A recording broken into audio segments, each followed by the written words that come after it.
ការរំដួលជាផ្កាតំណាងឲ្យអត្តសញ្ញាណជាតិរបស់ខ្មែរ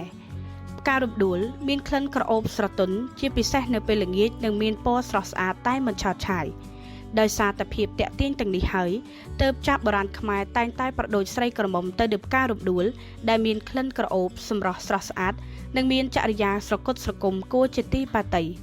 ប្រទេសកម្ពុជាបានកំណត់យករំដួលធ្វើជាផ្កាតំណាងអត្តសញ្ញាណរបស់ជាតិតាមព្រះរាជក្រឹត្យចុះថ្ងៃទី21ខែមីនាឆ្នាំ2005ការសម្រេចយកផ្ការំដួលជាផ្កានិមិត្តរូបសម្រាប់ប្រជាជាតិរបស់ខ្លួននោះក៏ដោយសារតែផ្ការំដួលមានក្លិនពីដោក្រអូបឈ្ងុយឈ្ងប់គួរជាទីតាក់ទាញអារម្មណ៍របស់មហាជនទូទៅនិងផ្ដល់នូវអត្ថប្រយោជន៍ច្រើនផងដែរនៅក្នុងសង្គមខ្មែរក្រៅពីយកផ្ការំដួលតំណាងឲ្យប្រទេសកម្ពុជាហើយនោះខាងមន្ទីរកសិកម្មក៏បានយកផ្កានេះតំណាងឲ្យវិស័យកសិកម្មផងដែរ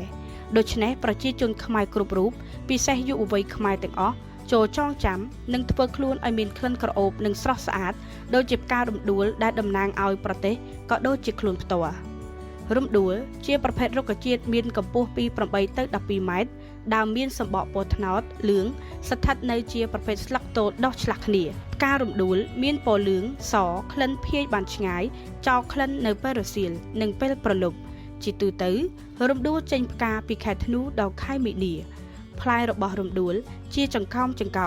ពេលទុំមានពណ៌ក្រហមក្រមៅហើយអាចបរិភោគបានកាលពីដើមនៅរដូវផ្លែទុំប្រជាជនដែលរស់នៅក្បែរព្រៃភ្នំតែងតែបេះផ្លែរំដួលយកមកលក់ដោះស្រាយជីវភាពរំដួលដុះលូតលាស់ដោយធម្មជាតិស្ទើរគ្រប់ទីកន្លែងនៅក្នុងប្រទេសកម្ពុជាផ្កានេះមានកំណើតច្រើនសតវត្សមកហើយនៅក្នុងសង្គមខ្មែរយើងដោយសង្កេតឃើញតាមចម្លាក់នៃប្រាសាទបុរាណខ្មែរនានាហើយប្រជាជនខ្មែរយើងនិយមយកមកដាំលម្អតាមគេហដ្ឋាននិងសួនសាធារណៈដោយសារផ្ការំដួលមានក្លិនក្រអូបរបៀបខ្មែរនេះខ្មែរយើងពីបុរាណកាលនិយមប្រើប្រាស់ជាគ្រឿងផ្សំផលិតជាក្រមួនលាបមាត់របស់នារីដោយសារតែក្លិនរបស់វាមានលក្ខណៈក្រអូបឈ្ងុយខុសប្លែកពីផ្កាដទៃដើមរំដួលក៏អាចកែច្នៃប្រើប្រាស់ជាគ្រឿងសំណង់បន្តបន្សំនិងប្រើជាអុសសម្រាប់ដុត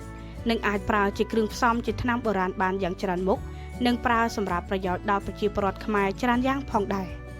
ដោយសារតែផ្ការំដួលមានក្លិនក្រអូបជាទីតាក់ទាញអារម្មណ៍របស់មហាជនទូទៅហេតុនេះហើយបានជាគេច្រើនប្រដូចនារីខ្មែរទៅនៅផ្ការំដួលរហូតដល់កវីនិពន្ធខ្មែរខ្លះបានបន្សល់ទុកនៅបទចម្រៀងមួយចំនួនដូចជារំដួលក្រចេះរំដួលពោធិ៍សាត់ជាដើម